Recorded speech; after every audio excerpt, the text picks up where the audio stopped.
오징어 버거, 라이스 버거, 텐더 그릴 치킨 버거, 디럭스 슈림프 등등 왜 사라졌는지 이해가지 않는 햄버거들이 있습니다. 대체 이 햄버거들은 왜 단종된 걸까요? 익숙하지 않은 제품을 친숙하게 만들기까지는 기업의 뼈를 깎는 노력이 필요합니다. 돈이 많이 들어가기도 하지만은 이렇게 돈을 쏟아부어도 성공 가능성을 장담할 수 없거든요. 도전이고 모험이죠. 특히 롯데리아가 이런 도전 정신이 강한 것 같더라고요. 햄버거 시장이 열린 지도 벌써 40년이 넘었는데요. 우리도 모르는 사이에 연기처럼 사라져버린 햄버거들이 수두룩합니다. 지금 우리가 먹고 있는 햄버거 뒤엔 어마어마한 도전들이 숨어있죠. 오늘은 이 이야기를 해볼까 합니다. 저는 김밥이고요. 제가 오늘 떠먹여드릴 이야기, 사라진 햄버거입니다. 첫 번째, 롯데리아의 라이스버거입니다. 라이스버거에 대한 주변 반응을 보면 거의 두 가지로 갈리더라고요. 좋아하거나 못 먹어봤거나. 라이스버거는 누가 뭐래도 성공적인 햄버거였습니다. 무려 1999년에 출시된 버거인데요. 전무후무한 스타일의 햄버거였기 때문에 뉴스에도 소개될 정도였죠. 밥으로 햄버거번을 대체한 이 라이스버거는 사실 일본의 모스버거가 처음 시도한 걸로 알려집니다. 오니기리를 응용해서 만든 건데요. 사실 이름만 같았지 완전 다릅니다. 롯데리아의 라이스버거는 그래도 햄버거 같은 느낌이 있는데요. 모스버거의 라이스버거는 햄버거라고 부르기엔 좀 애매한 부분이 있습니다. 햄버거는 빵 사이에 고기를 가공한 패티와 야채가 들어가는데요. 모스버거는 패티가 아니라 그냥 재료를 통째로 넣어버렸거든요. 예를 들면 불고기 패티를 쓰는 게 아니라 그냥 불고기를 넣어 만드는 거죠. 라이스버거는 당시 롯데리아의 핵심적인 메뉴 중 하나였습니다. 롯데리아는 토종 브랜드답게 불갈비버거나 김치버거 같은 메뉴를 출시하게 됐는데요. 이 라이스버거도 비슷한 결입니다. 엄청난 중독성의 광고도 인상 깊고요. 롯데리아 라이스버거. 이 라이스버거를 지금도 아쉬워하는 분들이 많죠. 돈슐랭에서도 햄버거를 여러 번 다뤘는데 그때마다 이런 댓글이 달리더라고요. 라이스버거는 대체 왜 없앤 거냐? 이건 사실 답이 간단합니다. 기대치만큼 팔리지 않았거나 주방 운영이나 재료 수급에 문제가 있거나 많은 팬을 거느린 햄버거이고 재출시될 때마다 잘 팔리긴 했는데요. 메뉴를 유지할 정도의 판매량은 아니었습니다. 라이스버거는 일반 버거보다 훨씬 더 많이 팔려야 유지할 수 있습니다. 이게 무슨 뜻이냐면요. 버거번을 공유하는 다른 버거와는 달리 라이스버거의 밥은 오직 라이스버거에만 쓸 수 있기 때문에 확장성이 없거든요. 이러니 다른 햄버거보다 더 많이 팔려야 이윤이 남죠. 결과적으로는 그만큼 팔리지 않았기 때문에 관리 운영 측면에서 보면 사업성이 없는 아이템인 겁니다. 단순히 맛있고 좀 팔린다고 해서 살아남을 수 있는 게 아니라는 걸 이 라이스버거가 잘 보여주죠. 롯데리아에선 라이스버거를 여러 번 부활시킨 적이 있긴 한데요. 그렇게 길게 가진 못했습니다. 이것도 그냥 롯데리아가 예측한 만큼의 수요가 없었다고 보는 게 합리적인 거죠. 관계자들에 따르면 실제로 초기 라이스버거의 열풍이 사그라진 뒤 라이스버거류는 안 팔리는 메뉴 중 하나였다고 합니다. 두 번째, 샐러드입니다. 기억하시는 분들 계실지 모르겠지만 롯데리아, 맥도날드, 버거킹, KFC, 파파이스에서도 샐러드라는 메뉴를 팔았어요. 때는 2000년대 초 웰빙 열풍이 불던 때인데요. 당시는 햄버거 같은 패스트푸드를 정크푸드라고 몰아갈 때였습니다. 사실 영양소 면에서 보자면 햄버거는 탄단지 밸런스가 꽤 좋습니다. 소스의 당분이 있긴 하지만 과하지만 않으면 괜찮은 음식이죠. 아무튼 햄버거는 당시 비난을 많이 받던 음식이었어요. 치킨이나 해산물이 들어간 햄버거가 공격적으로 출시된 것도 바로 이때쯤부터죠. 그리고 샐러드 메뉴들이 같이 출시되기 시작합니다. KFC 징거 샐러드, 롯데리아 웰빙 후레쉬 그린 샐러드, 버거킹 멕시칸 샐러드, 그리고 파파이스에선 슈림프 샐러드를 팔았죠.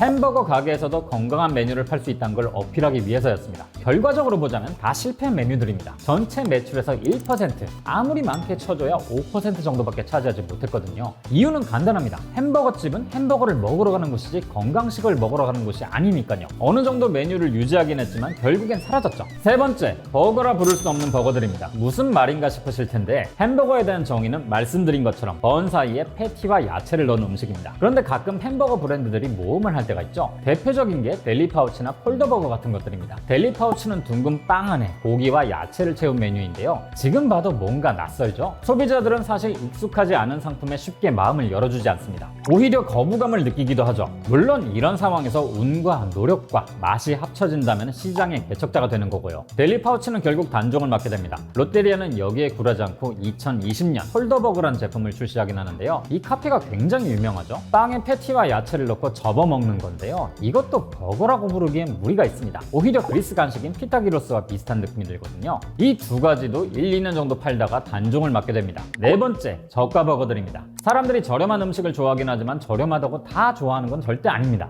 대표적인 게 롯데리아의 IMF 버거와 KFC의 OMG 버거죠. IMF 버거는 이름처럼 외환위기 직후인 1998년에 등장했어요. 당시 가격은 단품으로 700원이었는데요. 비슷한 시기에 잘 나갔던 한솥 콩나물밥이 970원이었으니까 얼마나 저렴한 건지 짐작이 가실 겁니다. 그런데 문제는 이 가격으로 햄버거를 만들려고 하다 보니 그냥 구색만 맞춘 햄버거에서 끝난 거예요. 패티가 아니라 프레센, 케찹, 피클, 야채 정도만 딱 들어가거든요. 2013년 KFC에서 출시한 OMG 버거도 마찬가지입니다. 고기 패티 대신 스팸과 비슷한 햄을 넣고 치즈, 토마토, 머스터드 소스를 얹어 1,500원에 출시했죠. 이런 저가 햄버거들의 성적은 생각보다 좋지 않았습니다. 소비자들이 원한 건 단순히 저렴한 햄버거가 아니라 햄버거다운 햄버거니까요. 지금은 가격이 올랐지만 롯데리아의 대리버거도 한땐 1,000원에 팔았는데요. 그때나 지금이나 대리버거가 여전히 인기를 끌 수 있었던 건 햄버거답기 때문입니다. 다섯 번째, 프리미엄 버거입니다. 2010년대 접어들면서 햄버거 프랜차이즈들이 딜레마에 빠진 적이 있습니다. 수제버거로 불리는 개인 햄버거 가게들이 점점 확산됐거든요. 쉐이크쉑이 국내에 진출하면서 위기감은 더 세졌죠. 이때 많은 햄버거 브랜드들이 꺼내든 카드가 프리미엄 버거입니다. 사실 고가 전략은 기업의 성장이 주춤할 때 자주 쓰는 전략 중 하나거든요. 맥도날드의 시그니처 버거나 롯데리아의 아제 버거 같은 프리미엄 햄버거가 등장했지만 이것도 오래 유지하진 못했습니다. 맛이 나쁘진 않았지만 맥도날드나 롯데리아에서 비싼 햄버거를 먹기가 좀 망설여졌죠. 그나마 프리미엄 버거류를 안착시킨 곳은 버거킹입니다. 물론 여기도 실패한 햄버거가 많긴 하지만 기간 한정 메뉴들을 다양하게 시도하다 보니 그 중에서 잘된 것들을 골라서 살려냈거든요. 애초에 이곳은 크고 푸짐한 햄버거란 이미지가 있기 때문에 고급화가 어느 정도 먹힌 거란 생각도 드네요. 여섯 번째, 피쉬버거입니다. 해외선 나름 이런 피쉬버거들이 인기가 많은데요.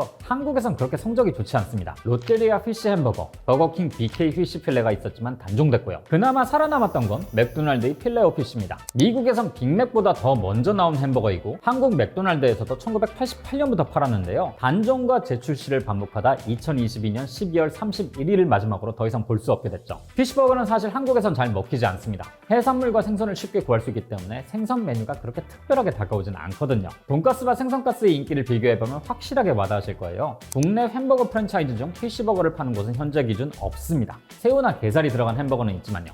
일곱 번째, 플랜트 버거류입니다. 2010년대 후반부터 미국과 유럽을 중심으로 대체육의 인기가 대단했죠. 돈슐랭 대체육 편에서도 말씀드린 적 있지만은 비욘드 미트 같은 대체육 브랜드가 햄버거 패티를 출시했던 게 바로 이때부터입니다. 전 세계에서 동시에 빵 터진 아이템이기 때문에 국내에서도 대체육 햄버거를 볼 수 있었죠. 롯데리아의 리아 미라클 버거, 버거킹의 플랜트 와퍼, 맥도날드의 맥플랜트가 대표적이긴 한데요. 이 중에서 남은 건 롯데리아 뿐입니다. 고기가 없어서 칼로리가 낮을 거라고 생각하실 수 있겠지만 단품 기준 570칼로리로 꽤 높은 편이죠. 상품에서 가장 중요한 건 재구매가 되느냐 안 되느냐입니다. 새로운 메뉴니까 한 번쯤은 사 먹을 수 있지만 이게 재구매로 이어지지 않으면 아무 소용이 없습니다. 대체육으로 만든 플랜트 버거들이 딱 여기에 해당하죠. 사실 대체육의 인기는 한국뿐 아니라 전 세계적으로 줄어드는 추세인 것 같더라고요. 아무리 고기와 비슷한 맛을 낸다지만 일단 가짜 고기란 인식이 있는 데다가 진짜 고기보다도 비싸니까요. 지금 같은 인플레이션 시대에선 더더욱 불리하고요. 가까운 미래에 대체육이 얼마나 발전할지 모르겠지만 시간이 좀 더 필요하다는 의견이 지배적이긴 합니다. 마지막 여덟 번째, 패티가 많아도 너무 많은 햄버거들입니다. 이런 걸 멀티스택 버거라고도 하는데요. 햄버거의 본고장 미국에서는 패티를 여러 장 쌓은 햄버거를 쉽게 볼 수 있습니다. 대중적인 햄버거는 아니지만 미국식 햄버거와 미국의 맛을 상징하는 게 바로 이런 버거들이죠. 확실히 고기의 맛과 향이 강렬합니다. 맥도날드나 버거킹 같은 미국 햄버거 브랜드들은 잊을만 하면 3장 이상의 패티가 들어간 햄버거를 출시하는데요. 한국에선 큰 인기를 끌지 못합니다. 약간 부담스러운 느낌이 있거든요. 고기 맛은 강렬해도 기름지고 퍽퍽하기 때문에 금방 물리기도 하고요. 비주얼이 워낙 세다 보니 화제거리는 되지만 인기가 유지되지는 않습니다. 맛의 문제라기보단 우리의 취향과는 맞지 않는 문제라고 볼 수 있는 거죠. 지금까지 햄버거 프랜차이즈의 8가지 도전을 살펴봤는데요. 사실 이렇게 단종된다고 해서 모두 다 실패라고 보긴 어렵습니다. 다양한 햄버거와 사이드를 출시하면서 얻게 되는 데이터가 있으니까요. 여기서 좀 더 보완하고 다듬으면 더 좋은 신제품을 내놓을 수도 있죠. 원래 큰 성공 뒤엔 수많은 시도들이 있는 거니까요. 또 이 사라진 햄버거들을 보다 보면 햄버거 프랜차이즈에겐 맛도 중요하지만 경영적인 측면이 훨씬 더 중요하지 않나 싶기도 하네요. 오늘은 단종된 햄버거 중에서 가장 그리운 햄버거가 있다면 댓글로 남겨주셔도 좋을 것 같습니다. 그럼 저는 다음에 다시 뵙겠습니다.